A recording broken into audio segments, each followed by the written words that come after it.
my name is Ryan, and I've reached out to 40,000 people so far on how to live a more godly life, and today I'm going to help you with just that. So I'm sure if you sit down and think about it, there's one or two people in your lives that you just cannot forgive. Every time their name is brought up or the unthinkable happens, you actually have to see them in person, either by accident or being forced to. So let me tell you a little story that happened in my life recently. So it went a little something like this. So we were reached out by a family member, and we were invited to a function. And we were told that we would get in, we don't have to deal with any payments or anything like that. And we were very appreciative, and even though it was out of the way, we decided to go and support them.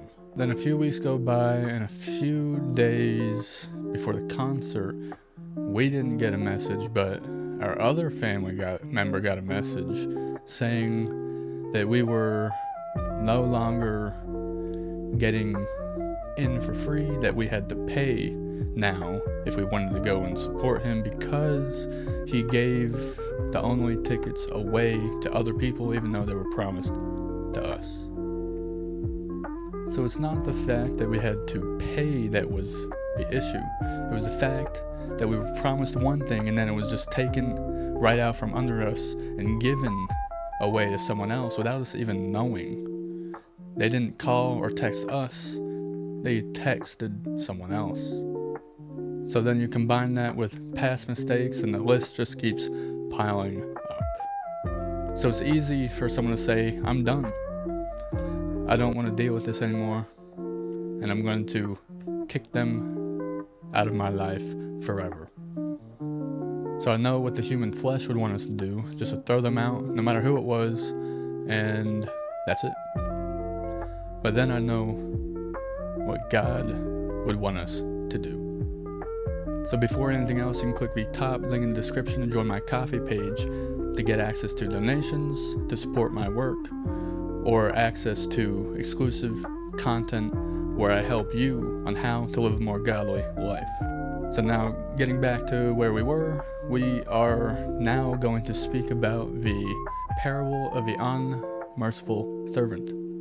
Then Peter came to Jesus and asked, Lord, how many times shall I forgive my brother or sister who sins against me? Up to 7 times? Then Jesus answered, I tell you not 7 times, but 70 times 7. Therefore the kingdom of heaven is like a king who wanted to settle accounts with his servants.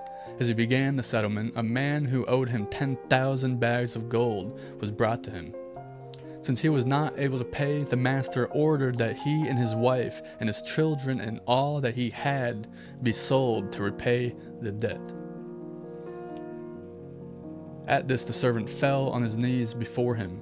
Be patient with me, he begged, and I will pay back everything. The servant's master took pity on him, canceled the debt, and let him go. But when that servant went out, he found one of his fellow servants who owed him 100 silver coins. He grabbed him and began to choke him.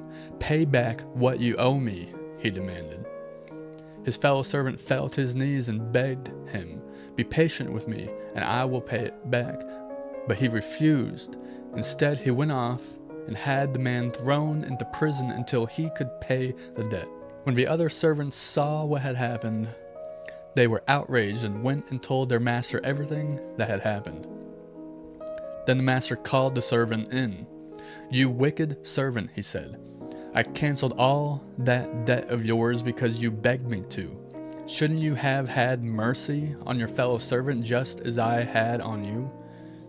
In his anger, the master handed him over to the jailers to be tortured until he should pay back all he owed. This is how my heavenly Father will treat each of you unless you forgive your brother or sister from your heart.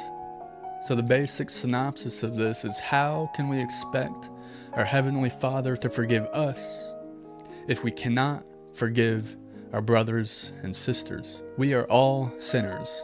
And we have no right to be asking for forgiveness if we cannot forgive ourselves and the people around us. But then you may say to me, Ryan, this person did so many things to me that I just cannot forgive them any longer. And I know that no matter what I do, they will keep on doing this very act against me. But what I can say is this: don't do it for their sake. Do it for your own sake, for that peace of mind, so you don't keep dwelling on it for years to come when everybody else has forgotten about it and you just so happen to bring it up again and nobody even knows what you're talking about. Don't surround yourself with people that keep bringing you down. That's not what I'm saying.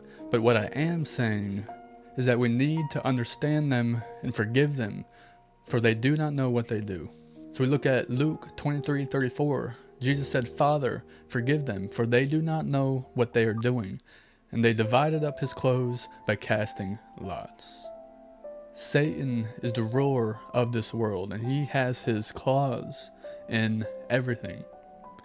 Even as they were casting lots on his clothes after beating and torturing Jesus beyond recognition, he still forgave them. There is nothing that someone has done to you that can be worse than what Jesus had already gone through. If we ask ourselves, would God forgive this person? And the answer is yes, they would. So to live a more godly life, we would have to do the same thing. I have seen people saved by God so many times, despite their past being so horrid and horrific. Yet there are still people who refuse God's salvation. Now, if we show forgiveness to this person, do we know that they will end up like the farmer? We don't. But at least we are giving them the chance to be saved. Now imagine this for a moment. Because of your singular act of choosing not to forgive them, they were never given that chance to be saved, and they were sent down to hell because of you, because you chose not to do the right thing. Not only are you committing the same act as the man in the parable and sending yourself to hell, you are now sending someone else there as well. It's not going to be easy to live a more godly life. I mean, just look at all his apostles. They were all murdered horrifically, except for one. But we are held by God to a higher standard, and we want that sentence from God: well done, my good and faithful servant. In closing, it is easy for us to just give up on someone and throw them to the wolves to die. It may take every ounce of our being just to forgive them. But we are not alone, because God is with us always. So the action step I would want you to take for this one is to think of that person, or it might be several people, who have wronged you. So then who comes to mind? So I want you to write it down, and then also write down next to their names what it is that you cannot forgive about them, and pray to God. Ask for God to heal that wound, and when you are finished, throw the paper away, and then say to this person, Lord, I forgive them.